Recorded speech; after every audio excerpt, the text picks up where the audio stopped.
आप कल्पना कीजिए, महाराष्ट्र में अगर ये गठबंधन की जीत होती, शिंदे, बीजेपी और अजित पवार के बदले शरद पवार, उद्धव ठाकरे और कांग्रेस की, और सरकार नहीं बन रही होती, मुख्यमंत्री तय नहीं कर रहे होते, तो भारत की जातिवादी मनुवादी मीडिया क्या खबरें चला रही होती। इंडिया गठबंधन टूट गया तो सोचिए, एक तरफा खबरें प्लांट की जाती, लेकिन अब वही बीजेपी के मुख्यमंत्री नहीं मिल रहे हैं। शिंदे ने बगावत कर दी है, हेलीकॉप्टर लेकर गांव चले गए हैं, कहा जा रहा है कि उनकी तबीयत खराब है। महाराष्ट्र में मराठा, ओबीसी और एससी नेताओं के साथ हमेशा से इस तरह के खेल होते रहे हैं, लेकिन इस बार एक मराठा एकनाथ शिंदे अड़ गया है। सोचिए, जो एकनाथ शिंदे शिवसेना के खिलाफ अड़ गया था, जिसने शिवसेना में बगावत कर दी, क्या वो देवेंद्र फडणवीस से डर जाएगा, झुक जाएगा? वहीं आरएसएस क्यों देवेंद्र फडणवीस को बनवाना चाहता है मुख्यमंत्री? इसका मतलब है कि आरएसएस का पूरा झुकाव ब्राह्मण समाज की तरफ है, न कि एससी एसटी ओबीसी की तरफ। सवाल है कि आरएसएस पंकजा मुंडे को क्यों नहीं बनवाना चाहता है, एकनाथ शिंदे को क्यों नहीं बनवाना चाहता है, विनोद तावड़े को क्यों नहीं बनवाना चाहता। इसलिए राजेंद्र प्रसाद सिंह कहते हैं कि इस देश में वोट जो है वो दलित पिछड़ों के पास है, अल्पसंख्यकों के पास है। अकेले मुसलमान इस देश में 15 से 19% है, एससी 20%, एसटी 12%, 15%, ओबीसी 40 से 50%। लेकिन मुख्यमंत्री देवेंद्र फडणवीस कैसे बनेगा, ये सबसे बड़ा सवाल है। मैं इसीलिए कह रहा हूं, महाराष्ट्र में गैर मराठा, गैर बहुजन सीएम नहीं चल पाएगा, क्योंकि वो शिवाजी की धरती है, फूले अंबेडकर, जो सावित्रीबाई फुले की धरती है, साहू जी महाराज की धरती है, और वहां सोशल जस्टिस की लड़ाई गहरी है। बाबा साहेब ने समाज को दिशा दी है, ज्योतिबा फुले, माता सावित्रीबाई फुले ने समाज को दिशा दी है। और सोचिए, वहां किस तरह से एक गैर मराठा को मुख्यमंत्री बनाया जा रहा है, तो क्या देवेंद्र फडणवीस वहां कामयाब हो पाएंगे? पेशवाओं का इतिहास बहुत काला रहा है, और उसी पेशवा समाज को रिप्रेजेंट करते हैं देवेंद्र फडणवीस। तो मुझे लगता है कि बगावत तेज है। और सोचिए, मीडिया अब तक अगर कोई दूसरा होता तो क्या खबर चला रहा होता। तो देखते हैं कि क्या होता है। वही दूसरी बड़ी खबर है, अपने तो अपने होते हैं। चंपई सोरेन फिर से एक बार जेएमएम के साथ आना चाह रहे हैं, हेमंत सोरेन के साथ आना चाह रहे हैं। हेमंत सोरेन को भी बड़ा दिल दिखाते हुए टाइगर को वापस लेना चाहिए, उनका बड़ा योगदान रहा है। तो ये भी खबर सोशल मीडिया पर सबसे ज्यादा वायरल है। तो वो तमाम बड़ी खबरें जो आपको जानना चाहिए। सोचिए, संभल में पुलिस फिर से तस्वीरें जारी कर रही है। संभल में एक वीडियो भी, सोचिए, एक चैनल का, न्यूज लॉन्ड्री का, वायरल हो रहा है, जिसमें एक पीड़ित कह रहा है कि पुलिस मुझ पर दबाव बना रही है। तो यूपी पुलिस से लगातार लोगों का भरोसा उठ रहा है, हिंदू मुस्लिम का पैटर्न चल रहा है।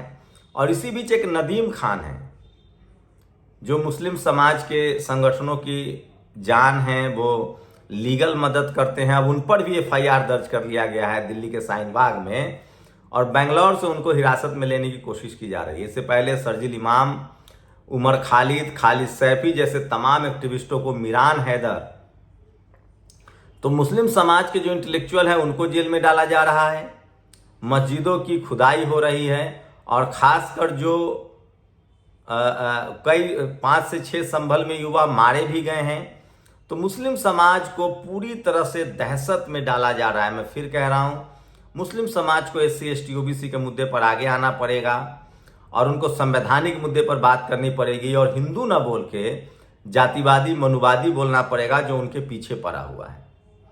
तो मुसलमानों के खिलाफ इस देश का हिंदू नहीं है, सिर्फ जातिवादी मनुवादी लोग हैं, जो ये सारा प्रोपगेंडा रचते हैं, प्लान बनाते हैं। और कभी वो सिखों के खिलाफ थे, आज भी वो एससी एसटी ओबीसी के खिलाफ हैं, जो हिंदू ही हैं। वो अल्पसंख्यकों के भी खिलाफ हैं। और यही जातिवादी मनुवादी मुगलों के दौर में उनके यहाँ चाकरी करते थे, अंग्रेजों के दौर में चाकरी करते थे। तो जो जातिवादी है, मनुवादी है, उसके अंदर सांप्रदायिकता भरा रहता है, जातिवाद भरा रहता है। तो जो सांप्रदायिक हिंसा फैलाए और जातिवादी हिंसा फैलाए, उसकी पहचान है कि वो जातिवादी और मनुवादी है, जो संविधान के खिलाफ चले। महाराष्ट्र चुनाव में धांधली का एक और सबूत आया। 4 महीने में 47 लाख वोटर का नाम ऐड हुआ है। तो तमाम तरह के खुलासे सामने आ रहे हैं। पुणे में एक बुजुर्ग जो हैं वो ईवीएम के खिलाफ बड़ा धरना दे रहे हैं। वही डेटा को लेकर भी बात हो रही है। वैसे कांग्रेस के प्रतिनिधि मंडल को चुनाव आयोग ने बुलाया है, तो सवाल है कि सिर्फ कांग्रेस को ही क्यों, सपा बसपा आरजेडी जेडीयू को क्यों नहीं बुलाया जा रहा है। संभल में पुलिस ने प्रदर्शनकारियों की कुछ और तस्वीरें जाहिर की है और ये है नदीम, जिन पर एफआईआर दर्ज किया है। वो ह्यूमन राइट एक्टिविस्ट हैं और जस्टिस चंद्रचूड़ की बहुत आलोचना हो रही है। कहा जा रहा है कि ज्ञान वापी मामले में उन्होंने इस तरह के फैसला दिया, अयोध्या फैसला में, बाबरी मस्जिद फैसला में वो शामिल थे। और मैं बार बार कह रहा हूं, चंद्रचूड़ बहुत महीन खेलते थे। खुद दिलीप मंडल लगातार उन पर काउंटर अटैक करते थे और यह साफ हो गया है कि डीवाई चंद्रचूड़ बहुत महीन किस्म के जातिवाद करते थे। माननीय जस्टिस चंद्रचूड़ जी, क्या हाल में आपने भगवान से बातचीत हुई? क्या आपको ईष्टदेव ने आपकी ज्ञान वापी केस जजमेंट के शर्मनाक नतीजों के बारे में कुछ ज्ञान दिया? और चंपई सोरेन वापसी करना चाह रहे हैं और ये वो तस्वीरें, सोचिए, ये वो बुजुर्ग हैं जो धरना प्रदर्शन कर रहे हैं। और चुनाव आयोग ने 3 दिसंबर को भारतीय राष्ट्रीय कांग्रेस के प्रतिनिधिमंडल को बुलाया है। सवाल है कि Sapa Basapa RJD JDU JMM को क्यों नहीं बुलाया जा रहा है। ऐसा चुनाव आयोग जो लोकसभा चुनाव के दौरान विपक्षी नेताओं से मिलने को तैयार नहीं था, लेकिन जैसे ही विपक्ष ने ईवीएम और चुनाव आयोग के खिलाफ मोर्चा खोला तो तमाम विपक्षी दलों को इसके खिलाफ बोलना चाहिए, बात तो करनी ही चाहिए। ईवीएम के खिलाफ प्रोटेस्ट है, ये सबसे बड़ी खबर है। और सोचिए, सिर्फ 200 रुपए के लिए गद्दार बना गुजरात का दीपेश गोयल, पाकिस्तान को देता था खुफिया जानकारी। आप कल्पना कीजिए, अगर मुस्लिम समाज होता तो पूरे, अगर ये कोई मुसलमान होता आरोपी, तो पूरे मुस्लिम समाज को लपेट दिया जाता। दलित की 8.5 बीघा जमीन पर किया कब्जा, 5 पर मुकदमा। मैनपुरी में जातिवाद अपने चरम पर है और इन जातिवादियों का पूरा मुकम्मल इलाज होना चाहिए। और इनका नाम भी मैं आगे बताऊंगा, जो सूरज कुमार बौद्ध ने लिखा है। रतलाम मध्य प्रदेश में पहलवान बाबा दरगाह के हिस्से पर बुलडोजर चला है, ये बड़ी खबर है। और महाराष्ट्र चुनाव में वोटिंग खत्म होने के बाद 2 घंटे में 76 लाख वोटों की बढ़ोतरी कैसे हो गई। अरविंद केजरीवाल पर दिल्ली में फिर हमले की कोशिश हुई है। आखिर बीजेपी कार्यकर्ता लगातार हमला क्यों करते हैं, ये बड़ा सवाल है। और सोचिए, एक खबर है बरेली उत्तर प्रदेश से, जहां एक एससी समाज के शादी में किस तरह से गुंडों ने मारपीट करने की कोशिश की है। ये वो तस्वीरें हैं 1857 के स्वतंत्रता संग्राम के तरह लोग इसको कह रहे हैं कि किस तरह से ईवीएम के खिलाफ ये बुजुर्ग जो है वो अनशन पर बैठ गए हैं। और महाराष्ट्र के पुणे से ये खबर है। चंद्रशेखर आजाद सबसे बड़े पॉपुलर नेता के तौर पर उभर रहे हैं। लोकसभा टीवी पर एक दिन में उनका सबसे ज्यादा वीडियो वायरल होता है संसद टीवी पर। और जो अफसर उछल रहे हैं उन्हें खामियाजा भुगतना पड़ेगा। वक्त आएगा, अभी जो लोग हैं वो बदले जाएंगे। अफजाल अंसारी ने कहा है, सबसे पहले राजीव कुमार के खिलाफ महाभियोग चलाना चाहिए। चुनाव नतीजा अभी 10 दिन भी नहीं हुए और न महाराष्ट्र में अभी तक सरकार बनी, तो फिर राजीव कुमार ने डाटा कैसे डिलीट कर दिया। ये मुंबई के एनसीपी के नेता हैं, उन्होंने आरोप लगाया है। और गुजरात वालों के लिए अच्छी खबर है, सीएनजी के दाम बढ़ा दिए गए हैं। वहीं कमर्शियल सिलेंडर के दाम भी 16.16 रुपए बढ़ा दिए गए हैं। ये बड़ी खबर है।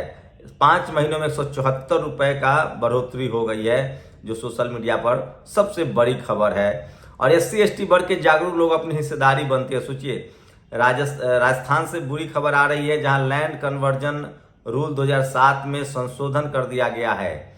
और लोटन राम निषाद सोशल मीडिया पर छाए हुए, उनको सर की उपाधि दी गई है और वो सोशल जस्टिस के बड़े लड़ाका हैं।